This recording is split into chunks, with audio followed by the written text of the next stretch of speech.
Hi chosen few expats, welcome back. And if you're new to our channel, thank you for joining us. My name is Alonzo.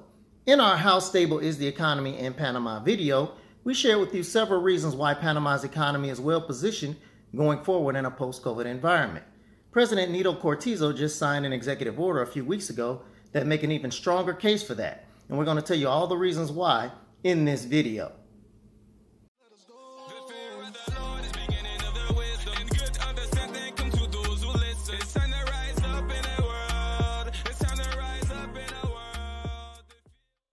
So in June 2017, Panama decided to break all economic ties with Taiwan in favor of establishing diplomatic relations with China.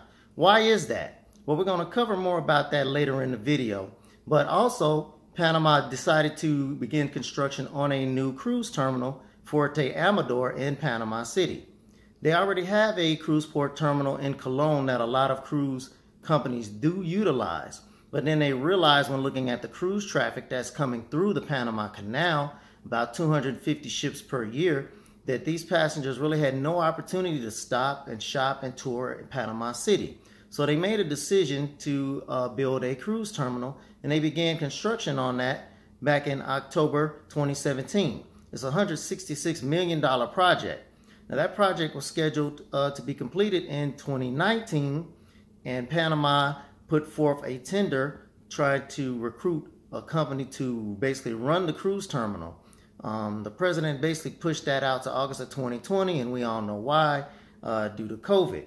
But Panama made a really good move here in trying to get this cruise terminal established. They do have a cruise terminal in Panama City as Port Balboa, but that is more of a commercial terminal, logistics, containers, and things like that. Cruise ships can dock there, but it's not really aesthetically pleasing, so they decided to build a cruise terminal that's specifically for cruisers.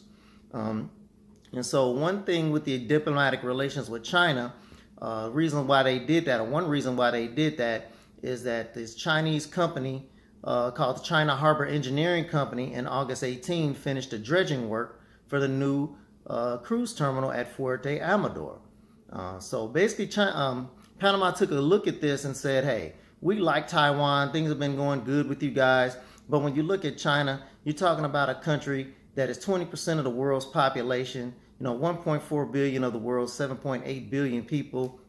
You're talking about a country that is the second largest economy in the world. So when Panama's government took a look at this, they said, hey, we like Taiwan, but we really need to go ahead and establish some type of diplomatic relations with China, so it can begin to take advantage of some of their resources and work together, as a lot of other countries have been doing. Because one other thing when it comes to China and Panama is that China is currently the second largest user of the Panama Canal. So Panama is looking at this and saying, hey, well, if we establish diplomatic relations with them, that could even escalate. We could grow some business from there. And then as far as the Cologne Free Trade Zone, China companies or China suppliers are the #1 supplier to manufacturers and businesses in the Cologne Free Trade Zone, which we also talked with you about in our How Stable is the Economy in Panama video, if you guys want to check that out. But those are the reasons why Panama decided to establish some relations with China, to pay immediate dividends with this cruise port terminal that they're building, and then even going forward in the future.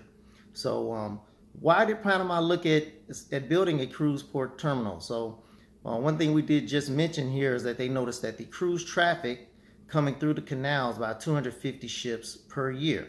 There was about 223 ships in 2017, 241 in 2016, and over 230 ships in 2018, and upward some years of 250, 260 ships.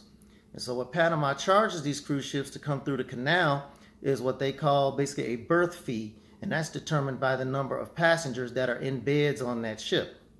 So that fee back in 2016 was $138. So if you're talking about a $2,500 passenger ship, you're talking about $200,000-$300,000 fee or more just to come through the canal for some of these ships. So that's money that Panama was already making from these cruise ships that are coming through the canal. But you have to give the government a lot of credit here in thinking more creative ways. Okay, well, how can we get more? Or how can we give a little to get a little?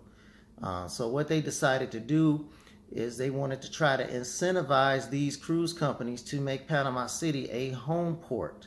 So you do have cruise companies where you can make a destination a port of call. So that's kind of like you're just stopping there, right? It's just a destination along the way. But it takes things to another level when a cruise company decides to make a city or a port a home port. So that means your cruises are either coming or departing, embarking or disembarking out of that particular cruise port. So in the case of Panama City, what they had been missing out on here is about 600,000 passengers with that Panama Canal cruise traffic of 250 cruise ships coming through every year with no opportunity to shop and be tourists in Panama City. So they decided to bring forth this program where they said they were going to reimburse the cruise companies basically one cruise fee through the canal. So they come through the canal, they do have to pay the fee. The government would then reimburse them for that fee. So to incentivize them to make Panama City their home port. So far, the only cruise, or the first cruise company to really take advantage of this is Norwegian. Norwegian Cruise Lines in February of 2020 basically put forth a new set of itineraries that are based either with Port Fuerte Almador in Panama City as the embarkation or disembarkation point for some of their cruises. So the deal that the Panama government put in place, which is for them and would be for any other cruise company that comes on board after this, is that the Panama Canal cruise fees are going to be reimbursed 100% between now and say the end of 2021. And then with 2022, that goes down to 90%. 2023, they would reimburse 80%. In 2024, they would reimburse 70%. And so I think beyond 2024, you're looking at some maybe renegotiation or maybe the government taking a reset and taking a look at how they want to move forward and how much they want to continue to reimburse these companies for these fees. Because basically it's just a good deal that the government made here, but they just can't let these people just come through free basically forever. So the staggered approach, reducing the amount of the reimbursement year on year, is really, really good. So that's going to incentivize cruise companies to get on board sooner than later, right?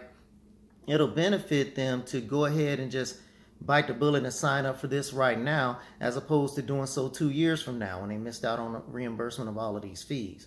So, you know, basically what the government here is just took a resource that they have, which is the Panama Canal, which we all talk about in great detail and we all know a lot about, but they've taken that resource and more or less doubled down on it and figured out ways to make even more money off of it that were probably never even intended by doing this. So you do have to give the Panama government and President Cortizo a lot of credit. This executive order that he signed in November 2020 basically extends this home port fee reimbursement, and it lays out the staggered approach that I just mentioned previously. And the economic impact of this is for one 2,500 passenger cruise ship, they estimate if people come in before their cruise or after their cruise and stay a couple hotel nights in Panama City and they eat and tour around and all of that stuff, the average that they're assuming is $232 spent per passenger. That is a $1.7 million direct economic impact for each cruise ship that has Panama as its home port. So this is really a pretty genius move, I think, by the government. And like I said, it's just yet another reason why Panama is well positioned going forward, even in this post-COVID environment. So we do want to go ahead and recommend that you watch, if you have not seen it, the How Stable is the Economy in Panama video that we put out. There's some other reasons we listed in that video why Panama is well positioned going forward.